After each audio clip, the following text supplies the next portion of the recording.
Good morning and welcome to STEAM Camp. My name is Miss Ashley and I'm a librarian with the San Mateo County Libraries. This is my daughter Lily. Hi, I really enjoy being in these videos. Look, we kind of have around the same shirt. There's that little orb. Yes. And today we're going to be talking about bubbles. So bubbles are one of our favorite things to play with. You can spend hours experimenting with different types of bubble creations. I did. Lily's been coming up with lots of ideas for you all afternoon. So let's get started. Lily's going to blow a bubble for you so we can talk about what bubbles are. Okay, I'll go take the bubble solution. Some people call it bubble stuff. I prefer calling it bubble solution because bubble stuff sounds kind of ridiculous. It's too unspecific. Want me to hold it for But you? if you call it bubble stuff, that's perfectly fine since it is kind of funny. Okay, so she's blowing with a straw. We're going to be talking about different things you can use to blow bubbles with. Can you hold that bubble up to the camera for us? So you've all seen a bubble before. And bubbles are extremely fragile and unpredictable. We'll probably pop a lot. Yes.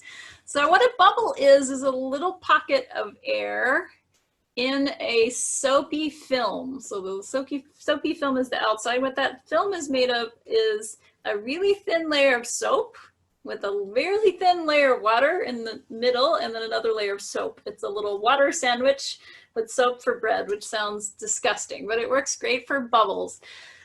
So we're going to make some bubble solution or bubble stuff. And all you need for that is some dish soap. It could be any kind you have around the house for washing dishes with. And you can make different amounts of bubble stuff. The recommendation I've read is that for whatever amount of soap you're using, you want to use 3 times as much water. So I'm going to use 1/4 of a cup of soap. No need to get into like fractions because you probably don't know about those, but That's possible.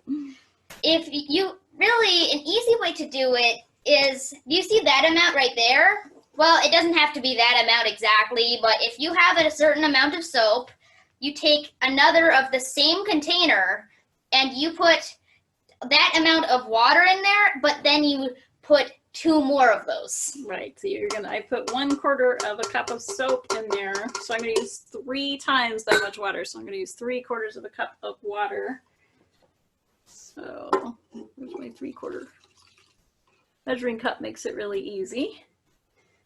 So that's the 1/4 cup of dish soap, 3/4 of a cup of water.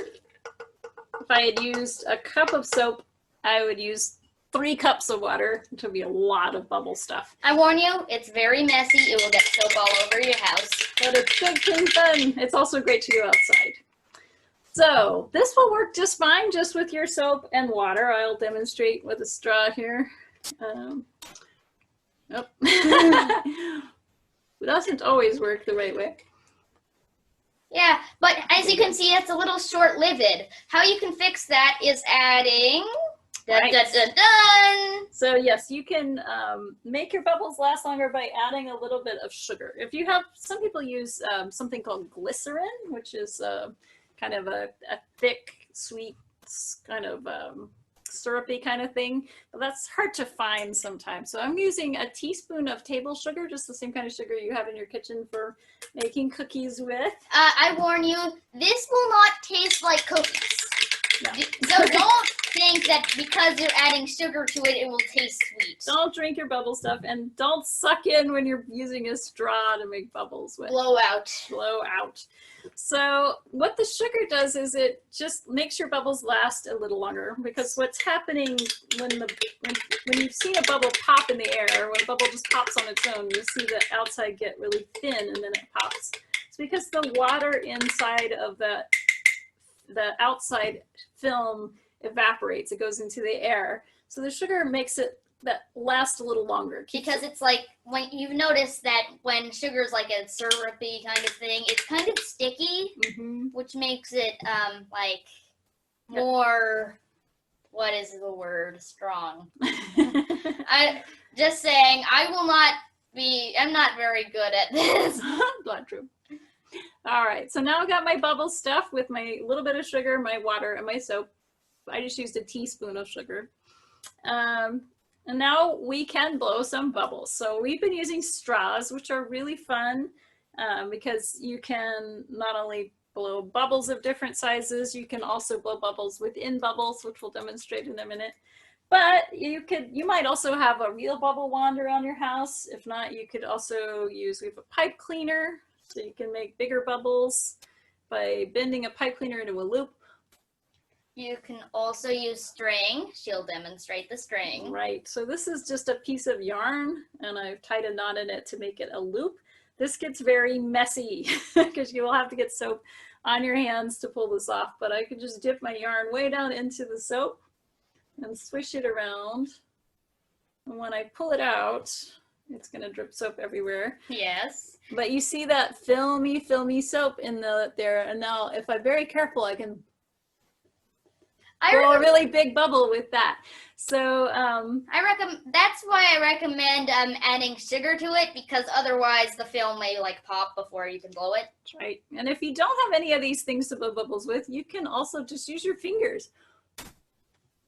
It's a little tricky, but if you with practice, you'll be able to blow bubbles with your hands too. So one thing about that, so my hand is now all covered in soap, as you can see. And what is nice about that is that once your hand is covered in soap, you can actually hold a bubble in your hand. And Lily's going to do a little demonstration about that. Okay, so as you can see, I'm dipping the, oh wait, you can't see, but I'm dipping it in. Hold it up. I dip it in, make sure it's not too much. And you see this dry tack? I'm going to get a little closer. She has like a little thumbtack for hanging. Something you don't want to step on. Okay, now. And it pops. But if I get the tack and the straw wet because I have to blow the bubble. Mm-hmm. Now, watch. Now she can poke the bubble with the tack. It popped on because of my hand. Yes. But ta-da! So she's poking that tack right into the bubble and it's not popping because it's covered in soap. What makes that really fun is that you can... It's even resting. Oh yeah. So with this idea, you can blow bubbles into your soapy hand. Sometimes. Everything's a little bit unpredictable, like Lily said. She's making my hand more soapy. I'm having trouble now. Don't get your hopes up in this video. Woohoo! You did it! So whoa, that's a big one! Bubble in my hand. I can take another straw, or the same straw, and I can either make my bubble bigger, or I can blow a bubble inside of it. Which will also make it bigger. True, and now I've got two bubbles. I can blow bubbles within bubbles within bubbles. And Lily's going to do a demonstration of some other kinds of bubble sculptures you can do. So, for this sculpture, you should only need one straw unless something doesn't work out. Then you'll need two straws. Mm-hmm.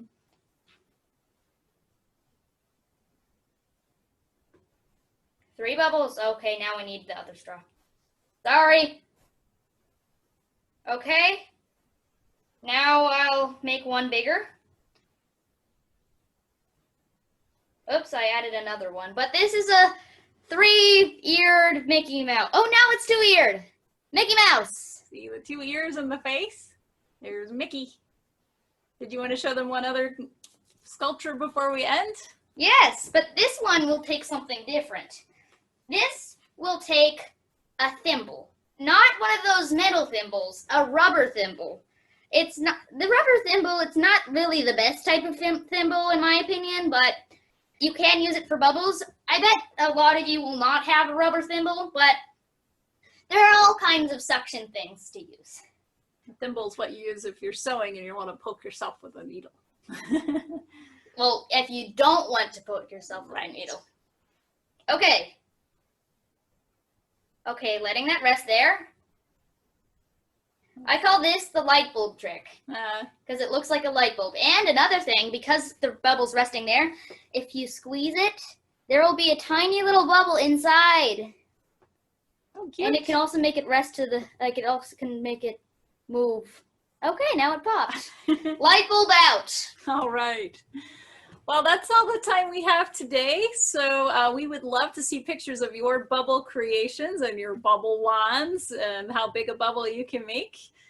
Whatever neat challenges you can come up with for yourself and your family around your house with your bubble stuff. So if you take any pictures, if you could have your grown-ups share them on social media at Facebook or Instagram or whatever platform they use, and use the hashtag SMCL Creates, that's San Mateo County Library Creates. That way we'll get to see your bubble creations. We'd love to get some ideas from you.